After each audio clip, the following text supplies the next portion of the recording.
Welcome back to the Win with Dice podcast, a podcast featuring members of the Win with Dice team. I'm Calvin, and I'm joined here by Ramon. Hey guys, thanks for listening. This is a podcast all about tabletop RPGs. Cal and I are very blessed Canadians to, have a bunch of friends to play games with and play in their games, and we just like to share the stories that we tell on the table and the things that we learned on the way. We take a casual approach to the hobby, and we just like to share our experiences. So if you have never GM'd before, you can go ahead and try. It's not as hard as it seems. And if you've never played tabletop RPGs, what are you doing? You should come on and join the fun. Indeed. So this week, we're going to get into some updates to the homebrew tabletop RPG Grand Saga that Ramon has been working on.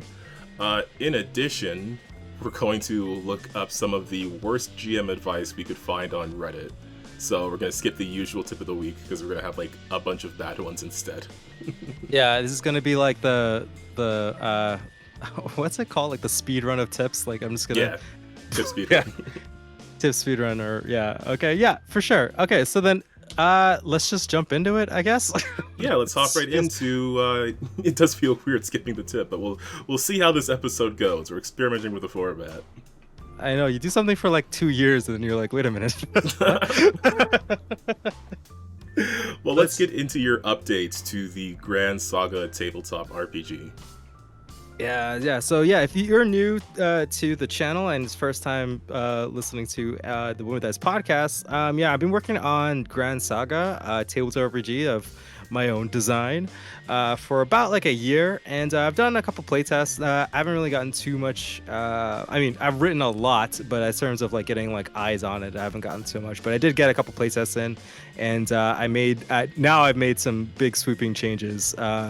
In lieu of two, I kind of want to talk about a little bit of my inspirations, I guess. So, like, obviously Lancer, because we talk about Lancer to death on this channel.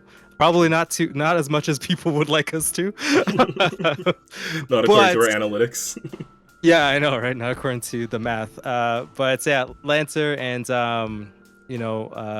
everything that the 6 billion demons creator creates, his RPG icon just made an update, and I realized that like I think I was copying a little bit too much, getting a little bit too inspired about that from that RPG and the Lancer RPG. So I kind of wanted to take it back to like I think what I'm personally good at least what's my kind of GM style, I guess, for running my games. I love making like items. Cool, wacky, crazy items. I love just giving my players nukes to be like, here, figure it out. Don't blow yourself up kind of deal, right? Right. So before Grand Saga was kind of all based around like the classes, and the items didn't get a lot of emphasis. I've actually just, if you checked out the document before, but by the time you are listening to this, the document should be updated. So now everything's kind of shifted to be more about the items, and less, not so much less about the classes, but just a little bit de-emphasized. Some stuff that you saw previously on classes are now just baked into items, or just create whole new items from all those cool abilities. And Calvin has experienced it. But for example, now there's specific items for like there wasn't specific items for like swords or axes or clubs or or bows or whatever you want. There were just kind of like esoteric ideas of like, this is a lightweight weapon or this is a heavyweight weapon, right? But now it's like, no, this is an axe. But now every piece of equipment has like an ability that's like listed what it is. So if you had let's say a sword, you have an ability called Slice, and Grand Saga, every ability that you have, you can only use once per turn. So if you had a sword in your hands, you can use a Slice, and if you have like a technique, an action from like your class, then you can also use that with that striking weapon. And usually the weapons might give like a passive bonus, like let's say like a cannon or something can give like a blast template to whatever kind of other actions you use that's not on the weapon.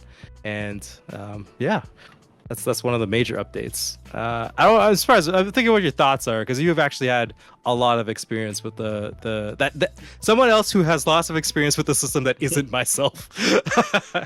Right. Yeah. I mean, I haven't played since I guess obviously like this update. But yeah, I can definitely playing in your other games. Items are a very important part of those, so I can see why you would want to be leaning into them. as far as your game design goes. I'm curious why you're also like de-emphasizing classes as well, or is that just because like just to strike a balance because you're borrowing some abilities from classes? Yes. So definitely borrowing some abilities from classes, because the idea of Grand Saga was that you're supposed to be able to mix and match like the classes. I wanted to kind of free up that system a little bit, but in realizing that like, I still like, you have the choice to gain those abilities, but it's just actually a little bit easier to gain those abilities because now they're just items, right? There's rewards to be found in the world, so you don't have to like give up you're not so limited in like I guess like the classes you choose, because you only get a class or a new thing every level. I kind of wanted to open up that portion of it, but also kind of reduce the options that players had, but instead shift all those options to items instead. Okay. Yeah, I think that's similar to something we had been talking about before, in that people would be like, you would hope people would be sort of prepared for certain combat situations as best they can be. So you want people to be able to be like adaptable, I guess, in ways that class abilities might not necessarily work for, if that's what you're looking at. Exactly. And honestly, from like there's a little bit of like game design, it's like it's hard. Like I had like 36 classes because I don't know, I needed like a number that was divisible by 12. Because I know I kept getting closer to like a high number, and I was like, okay, this number is off. Maybe I should push to try and get it to 36, because it's a D12 system and there's three major abilities. So I'm like, oh, this will work out, right? But it was like completely arbitrary, right? It was thematic to the idea of the numbers that's in the game, but not like actually makes any sense. So I did not know that. I don't know if we've ever talked about this. Oh, sorry. I guess I was just being crazy by myself.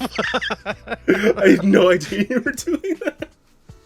Just cut to the meme where there's a bunch of numbers. You're just like, that's me all the time. I'm like, oh yeah. Numerology is a thing, right? So I guess. Apparently. But anyway, so like a lot of the ideas, I should say, for the classes, like they kind of get like, I would get halfway through making a class and then be like, oh crap, I need like 6 more abilities. And I'm like, I would have to stretch it out and kind of muddy the waters a little bit.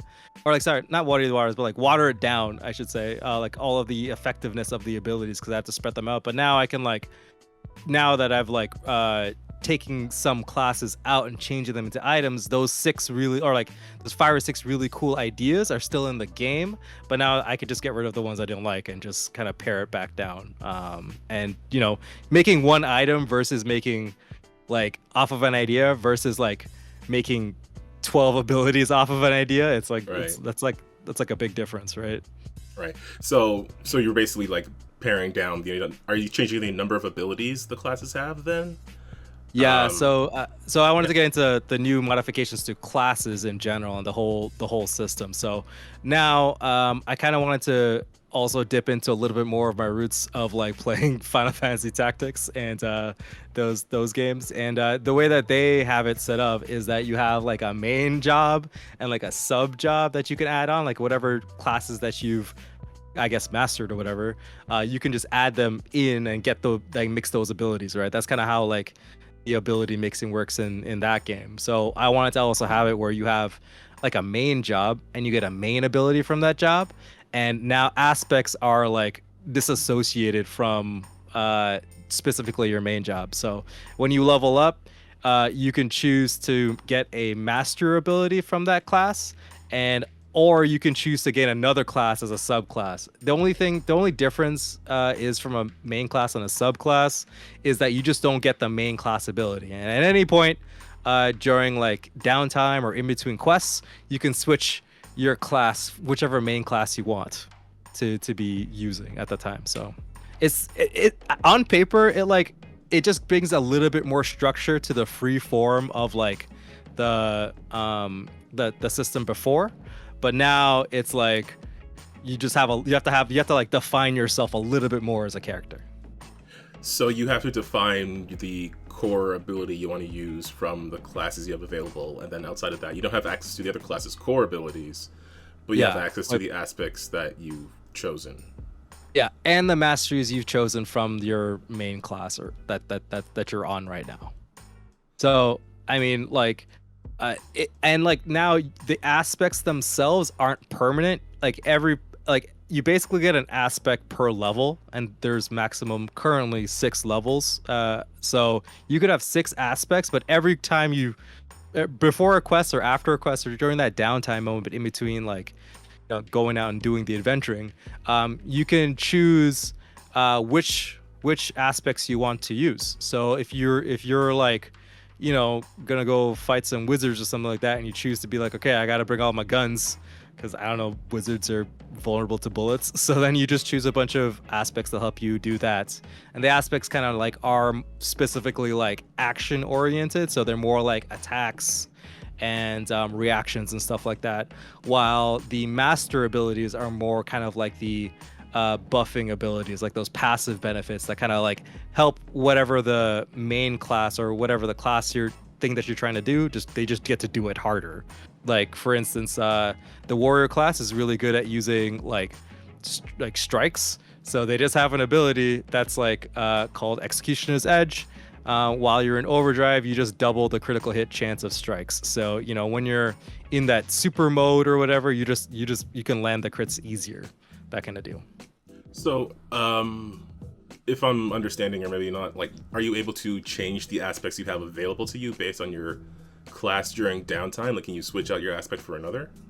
Yeah, so if you have a subclass, so if you have like if you have 2 classes, like a main class and a subclass, you can switch out the aspects from either. You don't have to ever choose any aspects from your main class.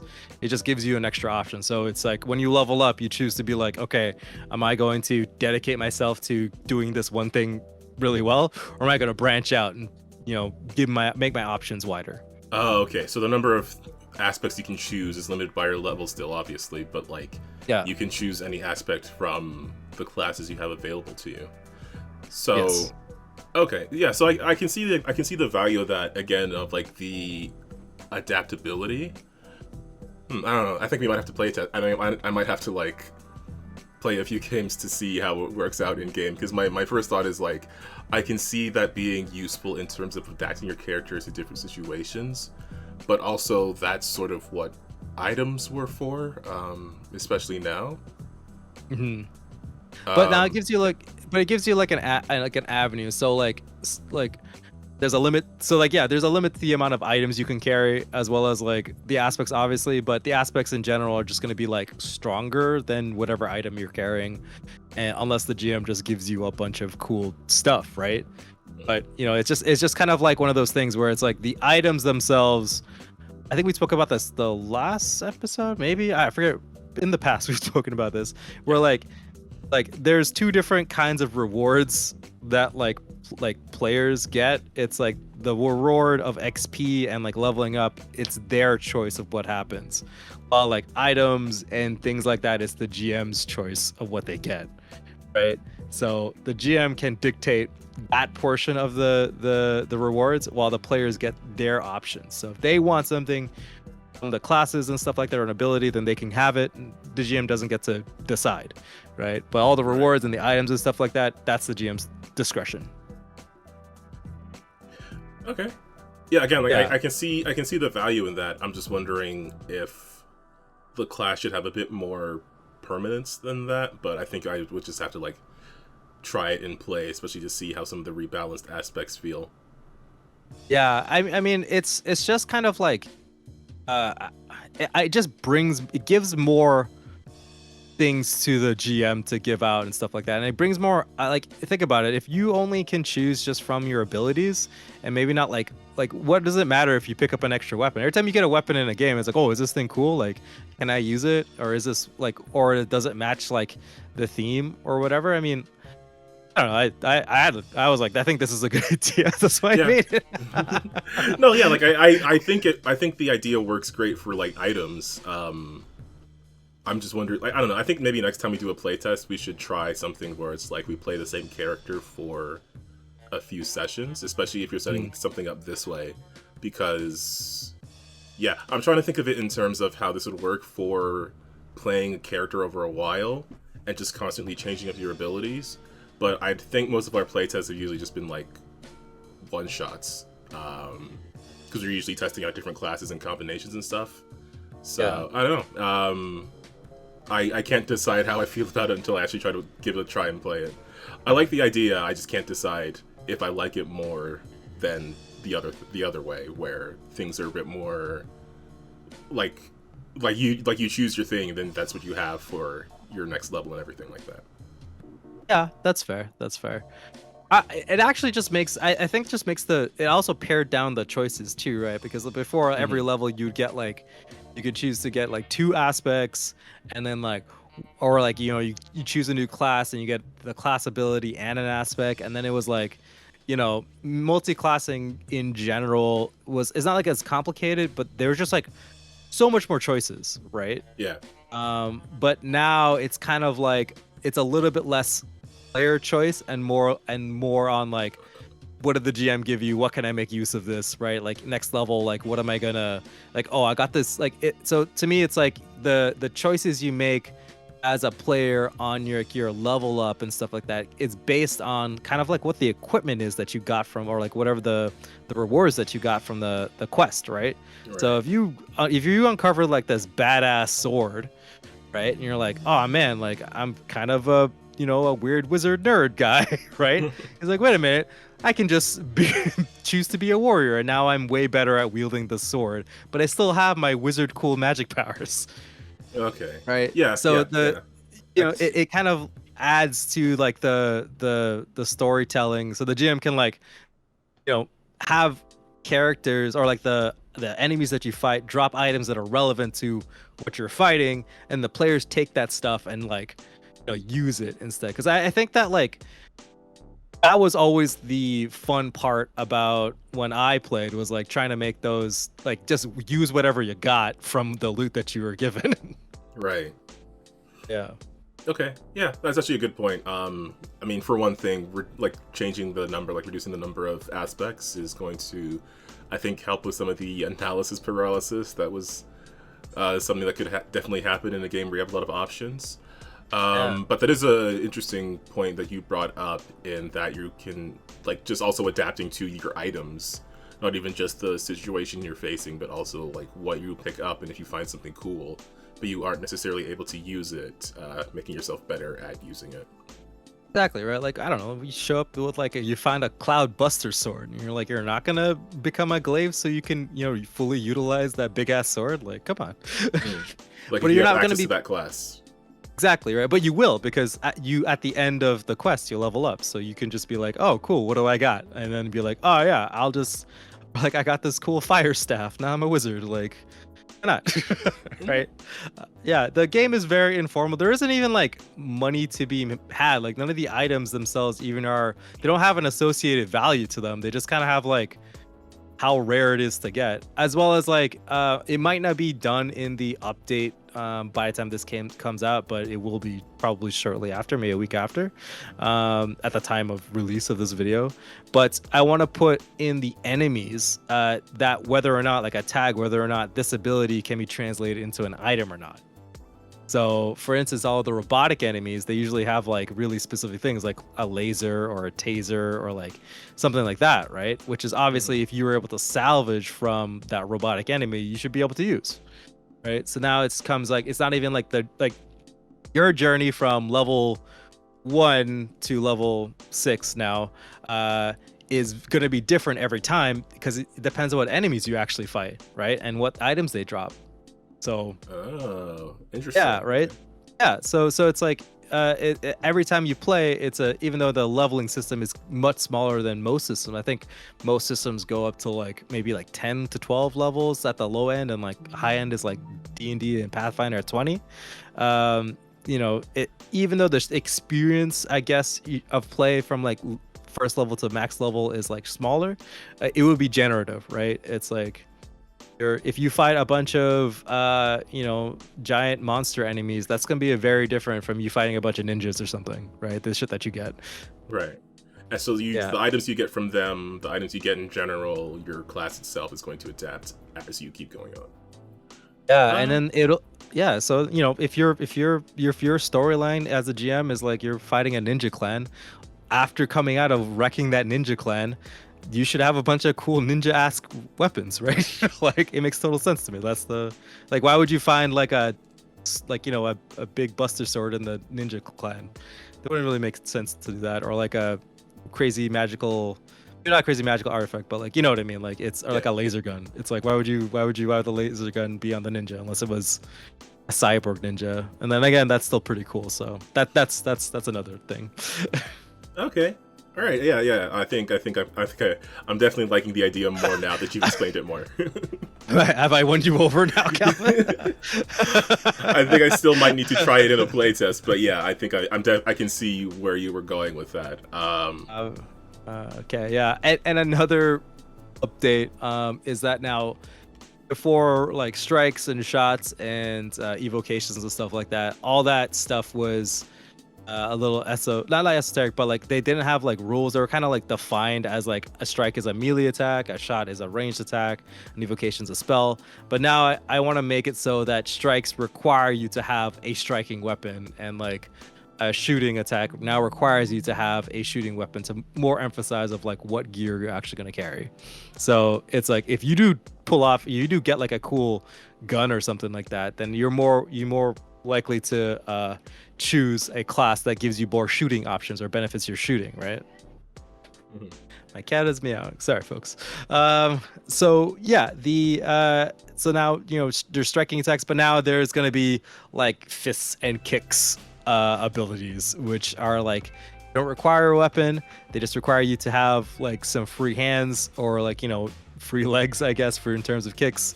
And you're able to use them, but they won't get the benefits or any benefits that are associated with that weapon. And it kind of gives like classes that like the martial artists and the spell blade, which specifically is like for strikes, like they can like make their strikes have like an elemental affinity to it or something like that, be different from the monk, and like kind of make them their own thing a little bit more. It does take away some of the synergistic nature between all of the classes, but it does open up the options to make the classes feel like those actions feel more unique. So in terms of like, what if someone gets disarmed or something like that, or like a weapon gets destroyed, now you're like, you don't have to rely on that because you have all your cool kicks.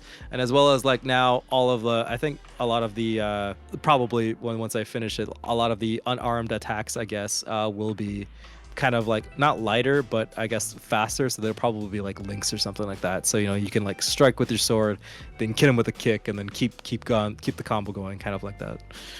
Okay. Well, I mean, would that be more of like a thing that your character would require training for?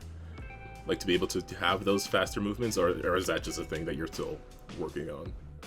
Well, I don't think it would be a training. It would just be like generally when you level up, if you've chosen that, like it's just another ability. It's not like you need training for it. It just like you just decide that you're gonna be a cool monk man. And oh no, I just mean in terms of like if you decide to lean into using unarmed attacks, wouldn't you need like some sort of class abilities or aspects to make those things better than just a person who just doesn't have their weapon?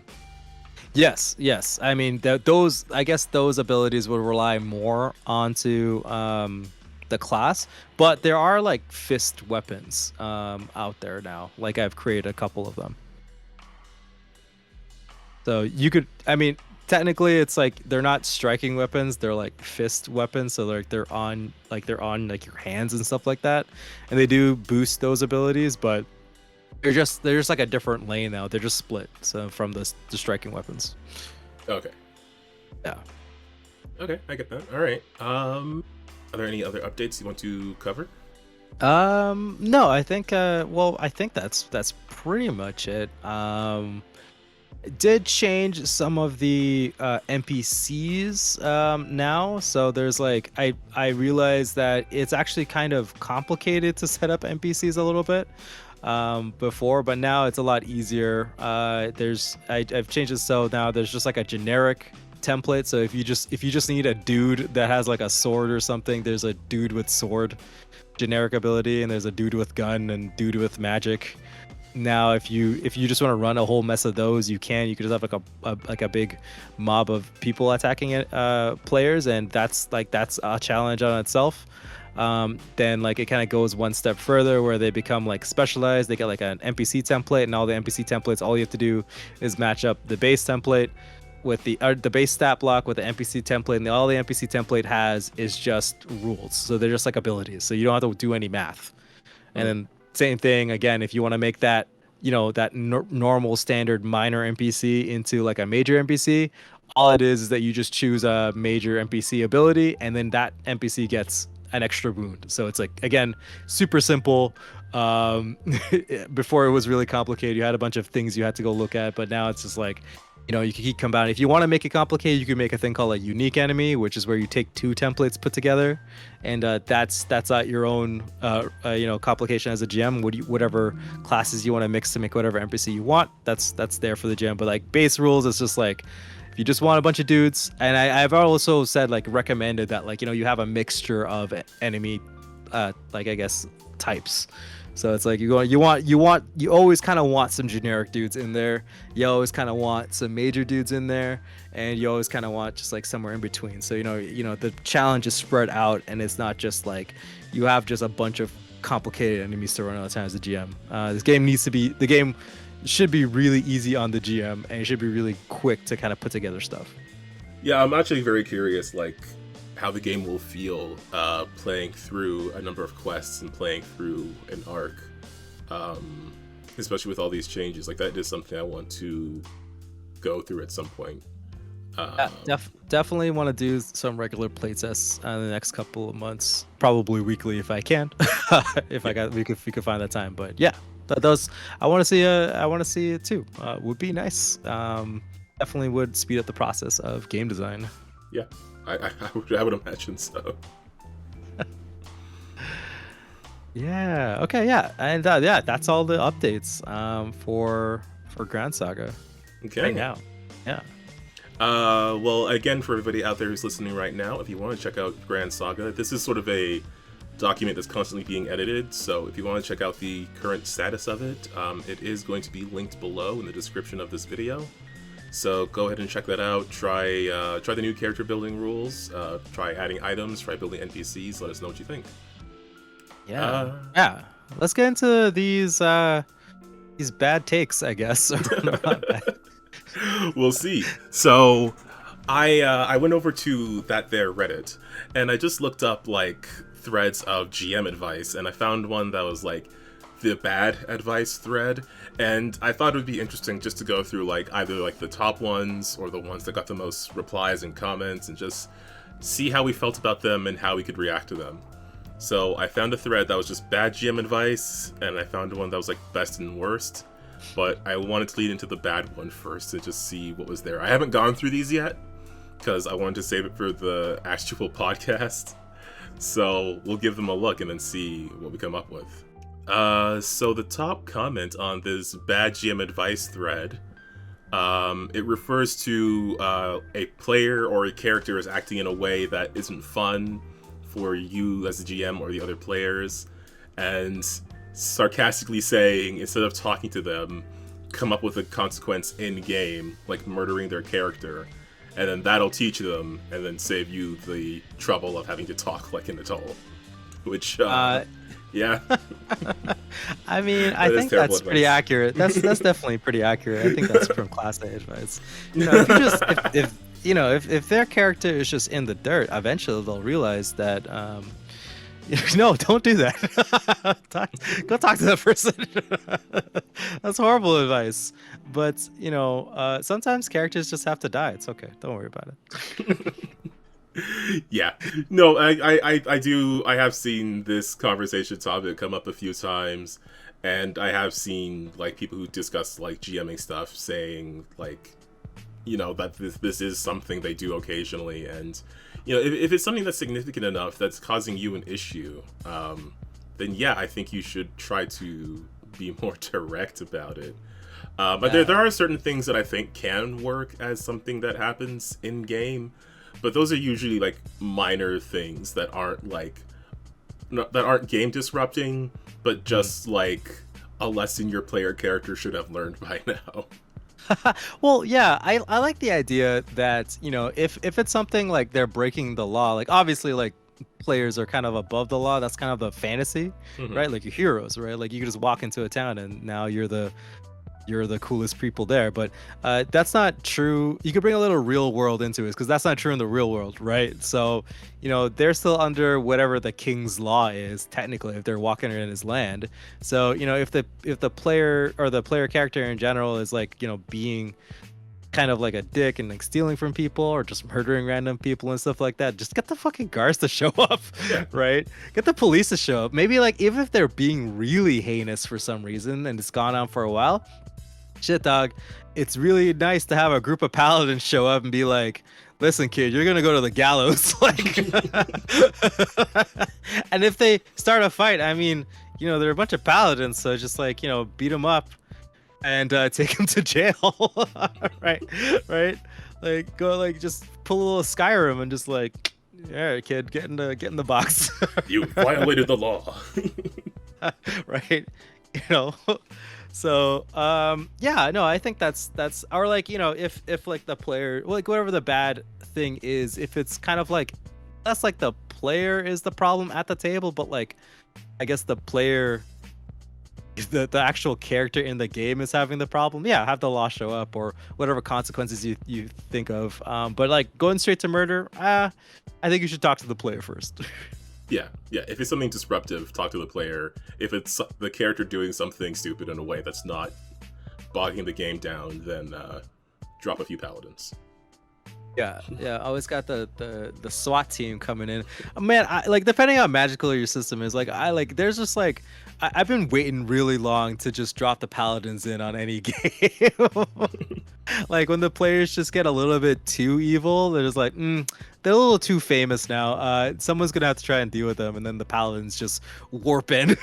It's like they pull out the paper and be like, you violated these laws, and now the penalty is death. And then it's like a brawl. Except they're really strong and Pay the court a fine. Or... yeah, either pay the fine, do the time, or you're dead. Which one do you want? All right. I gotta say though, dog, JoJo's getting a little bit too strong. If Pain keeps this up, Palin's gonna show up. Just saying. What? No, he's still a good guy. This is a reference to the pirate campaign, which we talked about a few weeks ago. Yeah. Yeah. Let's get another one. So this one is something that sounds more like actual advice, but maybe not necessarily good advice. If nothing is happening for an extended period of time, just introduce a new threat for the PCs to react to. So I guess it's sort of a thing that is intended to keep the pace of the game and to keep things moving. This is a Matt Koval one, actually. I'm pretty sure. This one is Orcs Attack. Anytime there's like indecision in the players, or like everything kind of stalls out, just have a combat, just have enemies show up, and through the combat and like that eating up time, it also helps the players like give some more time for them to think or make a decision or something like that. It just kind of like, you just press the shit's happening button. So either we shelve it for later because maybe they're arguing about something and it can actually wait, or maybe they're actually with indecision, and now that there's a fire in their ass because there's a combat, they actually just make a choice and do something. I don't think it's a thing that you should pull out like all the time because Right. That's a little much, but definitely keep it in your, that's like a good advice actually, keep it in your tool belt. Just be like, if the players don't know what to do, or like they're in indecision, or just send some bad guys after them, just to make them show up. I think the reason it's on this list is because of the context of like what constitutes a situation where this needs to happen. It's true. Like, are they just sitting around having a normal conversation, but it's been quiet for too long? Or are they actually, like, being indecisive? Like, you remember, you saw Aquaman, right? And how there was, yes. like... Okay, no, it was just in my mind recently, because I was just thinking how, like, there's, like, a half dozen different moments in that movie where people are just having a conversation, and the conversation is interrupted by an explosion. Like, it happens multiple times. Oh yeah, it's like it's always like they show up to a place, they yammer on about 5 minutes, but they never get to finish the sentence before pew pew Boom. shit blows up. And then there's a It's fight or a chase scene or something, some nonsense. Exactly. It's like 3 or 4 different times, probably more, where they're just like having an actual important conversation, and the conversation doesn't have an end. Something just explodes. Well, I think I think there's like a the problem is like I think there's like a really big emphasis on like action oriented stuff, while like there's just disassociation with like the drama, right? Like having a scene where people talk about things that are like super consequential, right, is like really like it is, I think it's as good as having like an action scene. I mean, kind of drawing from the pirate campaign, one of my favorite things we ever did is when we split the party. I think we were like dealing. It was the first time you guys were tasked to go deal with the pirates, right? The Grass's pirates and his boys in his camp. One like half of the party, the two bloodthirsty ones, I would say, went to go just fight pirates, while like the other two, land boss and sea boss, you and Rebecca's characters, you guys went to have like this crazy like revelation about one of the characters' backstories, and it was like one was very dramatic, kind of like intense, and the other one was a little bit comical but also pretty violent at the same time, right? So we had the best of both worlds. I think that's like where the fun part of this hobby is, where it's like things are a little goofy, a little violent, a little dramatic, a little serious, right? Yeah, and that just comes like the improv nature of the stories we're creating. Exactly, yeah. There's one here that sort of boils down to needing to have everything that happens in a game justified within the rules set out in the system, and that you need to have, and this is, I'm going to quote this part here, that you need to fully stat out every enemy in case the players want to interact with any particular element. And that sounds terrifying. Oh, yeah.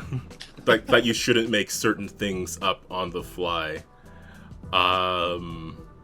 Oof. I mean, it feels like a bit of a call out, because I feel like I do too much things in that. Sometimes I do too much things in that direction. Sometimes I don't do enough. But the notion of having to have everything statted out just in case. I mean, I don't know. That used to actually just be a thing in the very early editions of that is true, yeah, of Dungeons and Dragons, right? Like even all of like you'd be handed as a GM like an adventure, right? And every single NPC would just have stats, right? Even if they're just like the butcher or like the dog, the neighborhood dog, they would have the stats just in case the players wanted to fight it for some reason, right? Right. They would need rules. Actually, I forget what adventure it was. I think it was the one where there is a Naga in a town somewhere. I think it was like the adventure that came with when the thief was at first, or I think it was called the thief, or before like 81 or whatever. And everything had stats because they wanted the new thief class to have a chance to steal from everybody, and they also had like all of their items listed. It's like wild stuff like that, down to like the copper pieces like somebody kept on their floorboards or something like that. It was like wild. But those days, don't worry about those days. That's like actually some bad advice, because one, honestly, games like Dungeons and Dragons and Pathfinder, they really care more about the D20 roll than anything else. Like, who cares what their actual stats are? If someone rolls really high, they probably did it. If someone rolls really low, they probably didn't. The problem is when they roll like in the middle, and then you have the GM, you have to make a decision and then stick with it. Yeah. Right? If someone rolls a 10 to a 15, you have to make an effort. Yeah, you have to think about it. And then you peg down like here's like the actual tip. You just peg down in that moment whether or not, like, if someone roll like a 13, whether or not that 13 hits or not. And then immediately if you say no, then the answer is actually 14. And then you say, so close. And then you write down 14. Yeah, that could work for some situations. Because, I mean, once you say yes or no, that means you have to have a number there. Yeah, It depends Yep. on who's doing it too. I mean, Pathfinder is really nice because everyone's like numbers go up really like pretty much in sync, right? So, but like a fighter would obviously have an easier time hitting, so you could just do like reverse math because like they're like, oh yeah, they're probably mastered, so it's like a +2 compared to everybody else or expert, right? And then it's like, oh, they have a +1 weapon, so it's actually +3. And then you write down fighter is actually like if it's 14, the fighter actually needs to roll like an 11, and then now you have to there's everybody else and then there's the fighter, and you only really care about whatever's happening on the fighter's turn. Is it an 11? Okay, cool, sick. Or like, it's like you can make the math easy for you and you can just wing it and the players will never know. And, like, depending on the situation, if you need an arbitrary thing real quick, I feel like that's easier to do in person than online, though. That's true. That's true. But everything's already statted out for you online. I mean, if you wanted Also that, to, yeah, I was gonna say, like, for me at this point, because I do a lot of traveling in my game, I have like a handful of like, here's what a generic person stats might be. Here's a generic guard. Here's a generic bandit, and some of them are pretty under-leveled for like the game itself. So sometimes I might have to like bump something up, but Yeah. I don't usually go out of my way to customize something unless it's for a fight that I know is going to happen.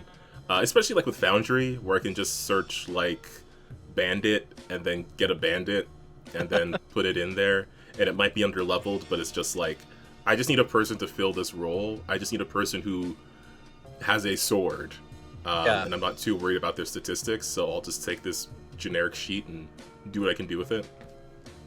But you can also tell a story, like add it to the story where it's like the players are just getting that powerful where like now the bandits that on the road, they're like, oh god, wait a minute, like why the bandits like, why is the final boss music playing? I don't understand. Where did this health bar come from?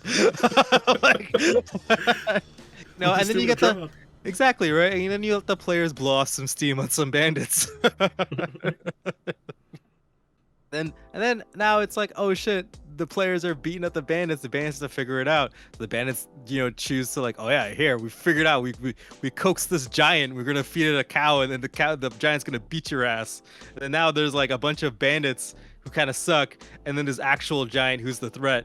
And then now that's like a way interesting story because the world actually it changes with the players, not like the stats, like the actual stats don't change, but the context, like the players have irreparably changed these bandits to now choose to be like, okay, we have to align ourselves to beat up these players, or maybe one of them chooses vengeance and decides to go train up in the mountains and comes down and he's like, call himself Wyvern and shit.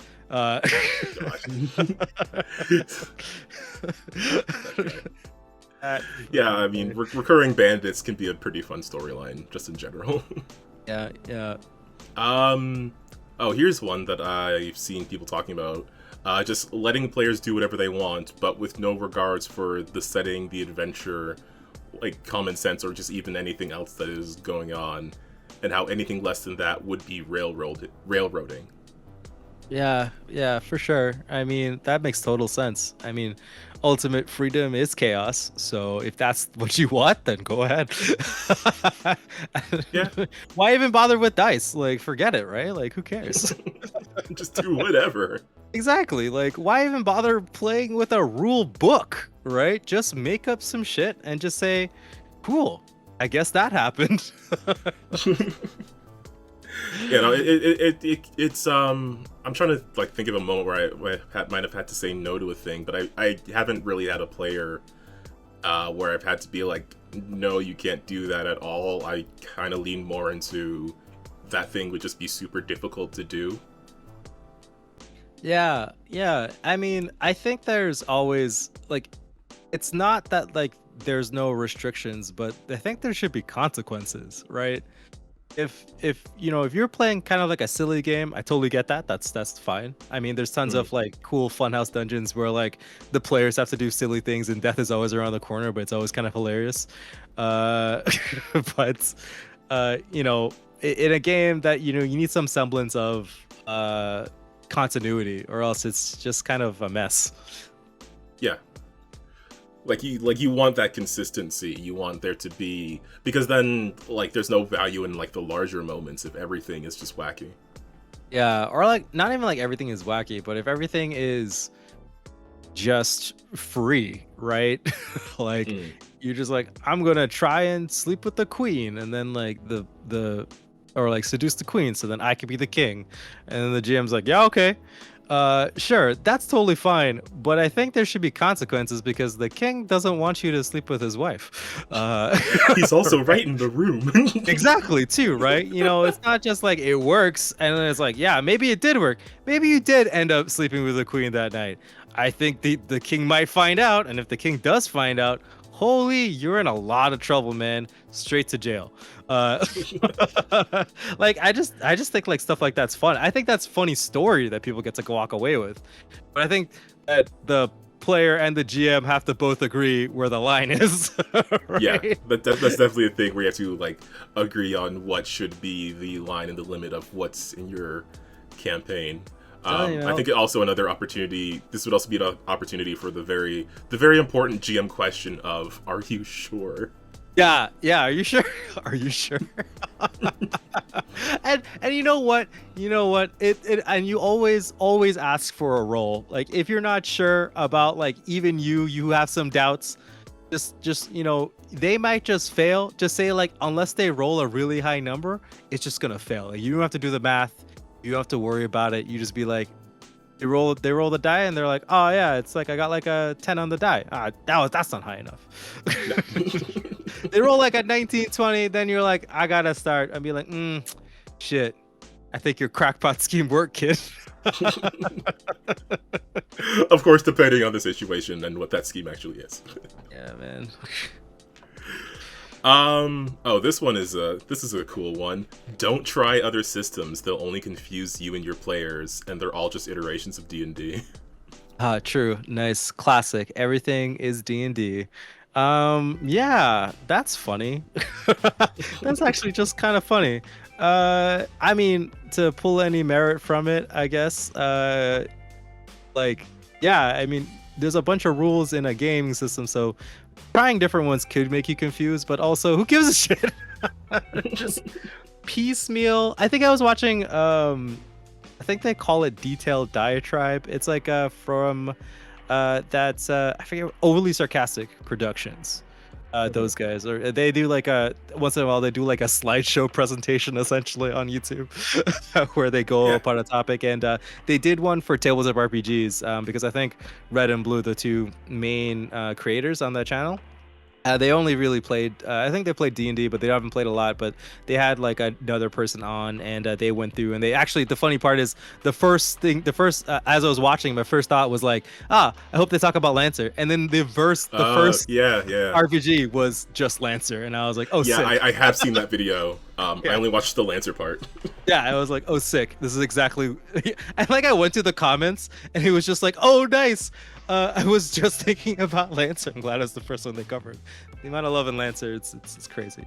But yeah, no, it was like at the end of it, I watched the whole thing. It was like, yeah, you could also just cobble together a crap ton of different systems, and just use them to whatever they need. So like yeah, I forgot what it was, but I believe there was like a section they used for like Lancer. It was like a Lancer game, but it was supposed to be like a big space opera drama. So they used Lancer for the mech combat, and they also shifted to using the Lancer ship rules, spaceship rules for like their ship section, and they also used another system for like their high diplomacy setting, like situations where like there's a bunch of negotiations and shit like that, or like there's a lot of like drama and stuff like that, like kind of like dramatic system for it. So like don't be beholden, like even though there's like rules for it in like D&D, if there's another system that is specifically designed for like, I don't know, talking parts or like narrative parts, just fucking use it, man. Yeah, like definitely, like I'm always in favor of homebrewing something into an RPG if you're trying to adapt it for like an ongoing game or story. Because like I know like a lot of people always recommend like playing new games, and of course people should always play new games, but I feel like if you have an ongoing campaign and you just want to have like a new system put into it, I think that's a pretty good situation to read a new game. and then Yeah. take that mechanic and then put it into your I, ongoing story. I would say there is. I think Lancer's mech combat rules are very strong. Like base Lancer's mech combat rules are very strong, but base Lancer's narrative rules are really light. So if you're looking for something with a little bit more punch, you should go and do another system, as well as some systems more heavily rely on the GM to get the most out of it. Right? Something like Blaze in the Dark really relies on the GM and their improv skills, like way harder than other systems, because the GM is totally up to like what actually happened, right? Like to translate the roles, they have to read the bones of the dice and be like, okay, I see what you're trying to do here. Let me tell you what the consequences are, or if it succeeded or not, and like what the scope of that is. So maybe whatever system you're using, you want a little bit more control, then go find another system where like maybe it's not in depth enough and you want to use that, because like all it really means is that like you just have a second character sheet, right? Right. You just spread the information out a little bit more, so it's not that big of a deal. Yeah. I mean, it does. I do like the idea of like balance between different systems within the same game. Like that's something I think I want to do more of. But especially if there's like two distinct modes of play of like Lancer's like you on the mission. This is serious shit. People are dying, and then it's like, oh yeah, you're back. You're chilling somewhere, and you have to do something else, right? It's like, I think for games that have two distinct modes, then it's really easy to put stuff in. But I think like stuff like Pathfinder, which is a little bit more like the timeline is less chopped up and it's just one kind of stream of consciousness existence your characters are when we're playing. It may be a little bit more challenging. Yeah, it is going to depend on the game. Like Lancer, obviously, there's such a split between being in the mech and not being in the mech that you can have those different rules. Yeah. Okay, well, let's finish off with a fairly controversial one.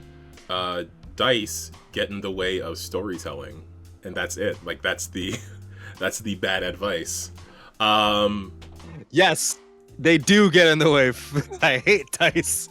No, there's like another tool. I think that people get really hardcore on like it's the dice or it's all or nothing. Is either like everything is straight or nothing is straight. Right? Nothing is real in this fake tabletop RPG world. Yeah, like I was saying, like I can see there are useful tools in that they sort of randomize the outcomes of situations where you don't know what the outcome is going to be. But at the same time, like I've definitely been in a position where the dice just aren't they're not like helping me with the sort of how I imagine a certain thing to go. And this is from like a while ago. At this point, it's just like whatever they want to do, man. I can't control them. But it's in some of my earlier like GMing days. I think this also sort of ties into the discussion of like fudging dice. But there were times where it was like this really didn't work out the way I wanted it to, and it's because the dice rolled a number that is very inconvenient. Yeah, and as well as like it's like when do you consult the bones, right? Like when do you invoke the bones is like you do not invoke the bones all the time, right? You only need to invoke the bones when dire shit is happening. Like if you just if you want to, or like something crazy is like gonna happen. For the most part, you could just say yes or no. I mean, that's really like what the dice is for. It's like answering yes or no questions, right? Do I hit? Yes. No. Yeah. Right. It's like, did I do that sick backflip? Sure. Or no. Right. Like it's right. It's really just kind of like a binary response. I mean, obviously the dice is there to differentiate, and like the stats and stuff is there to differentiate like characters, right? Because the only way that you can differentiate characters is by like how good are they, or how more likely are they to get like a yes or a no in that situation, right? Like the fighter's probably gonna hit with the sword, or like the rogue is probably gonna dodge that fireball. Right, that's how you can differentiate yourself as a player character. It's what your character's good at. But in terms of like the dice getting in the way of stuff, yeah, just invoke the bones when you need to. But If not, just make the call as a GM. Like you should have more power to be like yes or no, right? Unless the player's really pushing to see what the dice outcome is, like you don't have to tell them to roll for anything. Actually, I think players would really enjoy if they had a good idea to be like, yeah, that makes total sense, man. You did it with your big brain. Good job. Right? I think the worst possible thing is when a player has a good idea, you're on board, but then the dice just say, nah, man, you rolled a 1. I mean, I think that's not fair for anybody. That's not fun for anybody either, right? You want to see that cool shit happen. That is definitely the dice getting in the way. Yeah, that's when the dice get away. But like, times where things are kind of dicey and things you don't know, or you want to have that drama, bring out the bones, dog. Like, yeah, fair. I was gonna get into. I think one day I'm gonna have to get. I don't know if I fully talked about that the last time I significantly fudged dice, and I haven't really done it since then, but it still sticks in my mind because I don't think the players noticed at the time. Maybe one day I'll talk about it. Maybe we should, instead of doing tip of the week, we should do like confession of the week, the GM confession. We talk about it was just GM a one sins. I haven't really done it since then. It's very hard to fudge dice online. That's true.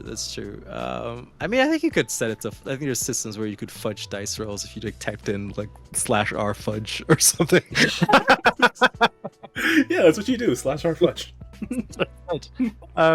Yeah, no. Actually, to be fair, I don't remember the last time I even fudged dice rolls. I think I used to do it more, but now I just don't ask for dice rolls. I just stopped. I was like. I just asked my players like, yeah, whatever idea that you want to do, just tell me, and I'll decide whether or not it fits into like the thing that you're trying to do and how silly it is. Like if it's really, really silly, I'm like, it probably fails, or maybe you get a middling result. But if it was like a good idea and I'm like, I don't have anything better, I'm like, yeah, that's good, that'll work. Like, sick, thanks. Like you saved my campaign. Yeah, I mean. I still have combat balancing problems sometimes, so if the dice say someone's gonna die, well, that's not in my control. Yeah, that's true. I mean, good. That's not in your control, Calvin. You just set up the dominoes, and whichever way they fall, it's fine. I am completely innocent. I've never even killed a character. Well, just to kind of bring an example, I think it was the fight with the Death Knight after you guys did in the Pirate campaign, after you guys did the fashion final fight showdown. Then you guys won, right? And the Death Knight came and was trying to kill Venus, and there was this whole thing where a couple characters wanted to drop a chandelier right onto the Death Knight to slow it down, and I was like, yeah, man, that's fine. I think the players wanted to roll the dice, and I was like, honestly, if these players roll the dice, they probably like would fail. Like, there's a chance for the fail, but no, I want the chandelier to fall in the Death Knight. That sounds sick. So I just said like, yeah, man, it just happens. Don't worry about it. Spend the action. You did it. You guys are super cool, awesome fighter dudes. You guys are like level 7 or whatever. You guys can hit a chandelier and make it fall down on a Death Knight. That sounds sick. And then I didn't even roll a saving throw for the Death Knight, I don't think. Because I was like, there's a chandelier on top of him, and also I think they were wrapped up in vines somehow. And then so I was like, I think when Venus did his super awesome lightning blast, I just rolled the damage. So I was like, fuck it. Like, why would this Death Knight save? It's literally like covered in metal, wrapped up in vines. It can't even move. Why would I roll? It just eats it. Like, fair. Right. Those are the instances where sometimes you just don't have to roll the dice. Like it just happens. Yeah. And then the dice don't get in the way, and then the knight gets exploded. Okay, there's definitely like a bunch more stuff in this thread, but I think that'll do it for this episode. At least for now. If people are interested in this sort of thing, then maybe we can come back to this and see if we can find more of these. I might try to curate some of them. I think it would be awesome to take these bad advice and just turn them into the tip of the week. The bad advice and just be like, oh, sick. This is actually how you do it. And that'll save me all my brain power because slowly running out of it. We'll give you 3 tips. One of them's bad, 2 of them are good, and you have to figure out which one. Yeah, and we'll do like maybe one day we'll just see like, can you figure it out in the comments? Tell us which one you think is the right one. And we'll never answer. Yeah. All right, folks. If you do want to see more of us going through these sorts of online discussions of like GM advice or anything else like that, just drop a suggestion or an idea that you might have below, like anything you want us to talk about. If there's any other specific games you want us to talk about, then drop a comment about that also.